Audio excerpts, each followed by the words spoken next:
My name is Lejnieks. I'm the CEO of Big Brothers Big Sisters of Essex, Hudson, and Union counties. We're based in Newark, New Jersey, in the United States. Carlos, can you tell us a little bit about the type of young people your programs serve? High potential, high beauty inside, but they need that extra help. And so our kids are in school age, kindergarten through high school. And then we pair them up with a positive adult mentor in a one-to-one relationship that lasts at least 1 year. On average, our matches last closer to 3 years.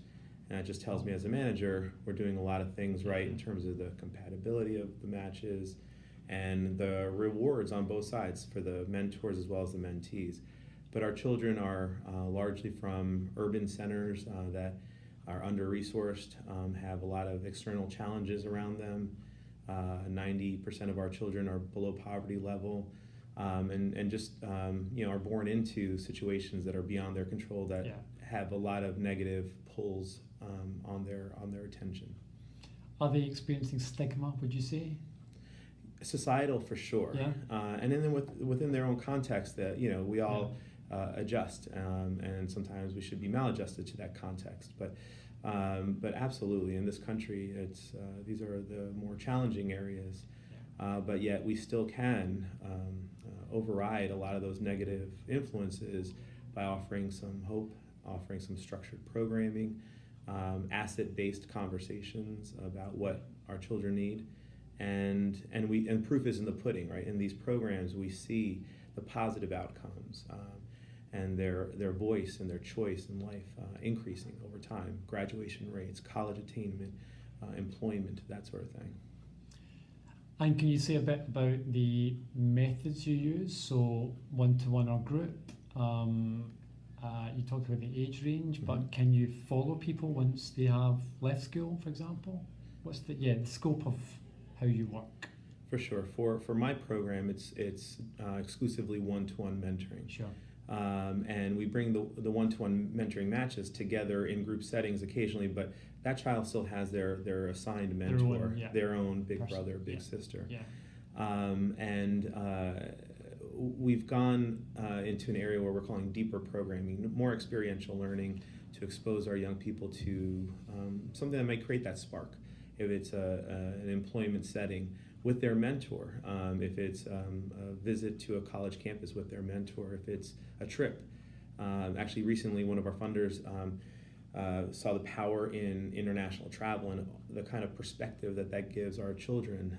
So we did community service in a rural part of China, and we were on campus of a university of China, and that was fully funded by this partner of ours that saw the value. And I tell you, the takeaway for our children, we took 20 of our young people. I think 2 of them had been on a plane before, much less clear across the globe.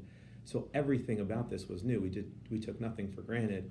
And the aha moments, the opportunities to self-reflect, to count your blessings, what global poverty looks like is very different than what local poverty looks like. And so those sorts of things, with the power of their mentor and the power of the relationship that we've been able, and the trust that we've been able to manifest, gives our young people such hope and possibility, a sense of possibility for a brighter future. And other kind of, I'm thinking about diverse populations, and as well as race, ethnicity. I'm thinking of kids who've got a parent in prison, or who are in foster care, or who may be in and out of different living arrangements. And are there adaptations that can be made to programs so that they are serving kids who've got barriers even above and beyond poverty? Absolutely. Well, that's essentially, you described our student base. Okay. We're really doubled down. A place in the United States, Newark, New Jersey is one of those more famous case studies, one of those more famous urban centers that have had a tale of 2 stories, a positive and a negative, and a lot of the social ills that kind of follow through with that. And so a third of our children come referred to us by a formal social work, state apparatus related to the social work department. So that means they're in the system by definition because something's going on in their life that has put them there. Incarceration in their families by primary figures is a notable variable in their lives, and in the variability of in foster care kids too as well. And so the thing that I liken to the power of one-to-one mentoring is we offer a stability in an unstable world for these young people, and we've doubled down in some of our communities with some of our kids that have a lot of mobility from places and people that should be more stable. And as you're a young person developmentally, what's going on in your brain and your need for routines and things that you can lean on and trust. And if you don't have those trust from primary caregivers or primary resources, your sense of care for self-harm and a bright future tomorrow might not be given because you see things in and out of your life. That's a really negative effect, as you can imagine, for any young person, and yet they see it very often. And so if we offer one stable person to offer that stability in an unstable world, I think it gives them a lot of hope. And we've been talking at this event in Portland about trying to increase the rate of 12-month sustained matches, and you're getting up to 3 years in many cases? Close to 3, the average. Which for young people who do have this lack of consistent support is a big deal, right? Absolutely, that's transformative. That's what the research says. The impact grows exponentially once you pass that 1 year mark, and we try to do that for sure. And how about those transitions when young people are going into work or to college? Can they stay in touch with the program? Are there handover plans in place? I would love to evolve my agency to be able to have that formal support in that formal capacity. We currently don't. It's ad hoc, and it's probably just self-selecting, meaning those who have we've been very good about keeping in touch and keeping the phone numbers current and the emails current.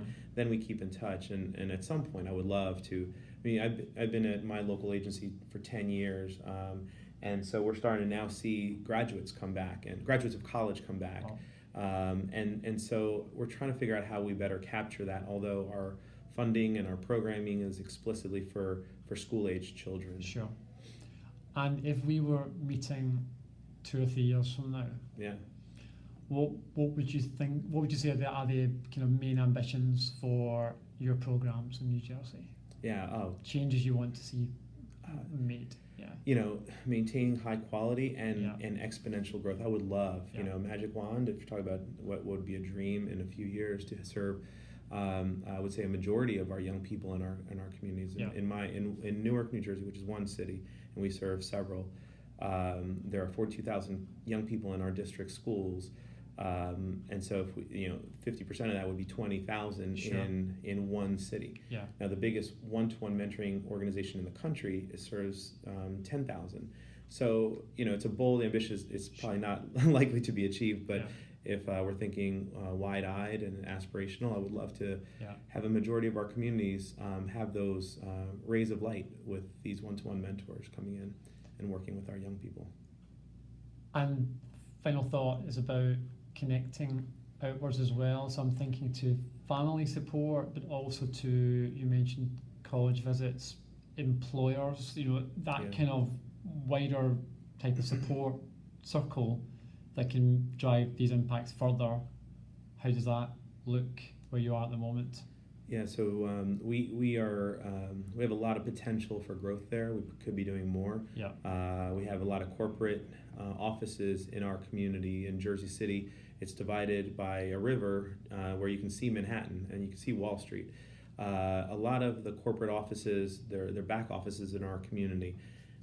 So big buildings, and some of our kids look at those big buildings and they feel like it's so disconnected from how they can have pathways to have access to that. So a goal would be to increase those access points. We do have a few, and they give us proof positive what can be done. We're creating a coalition of a couple of our corporate partners to lead by example, peer-to-peer. So BNY Mellon, one of the biggest investment banks in the world, they're one of our partners.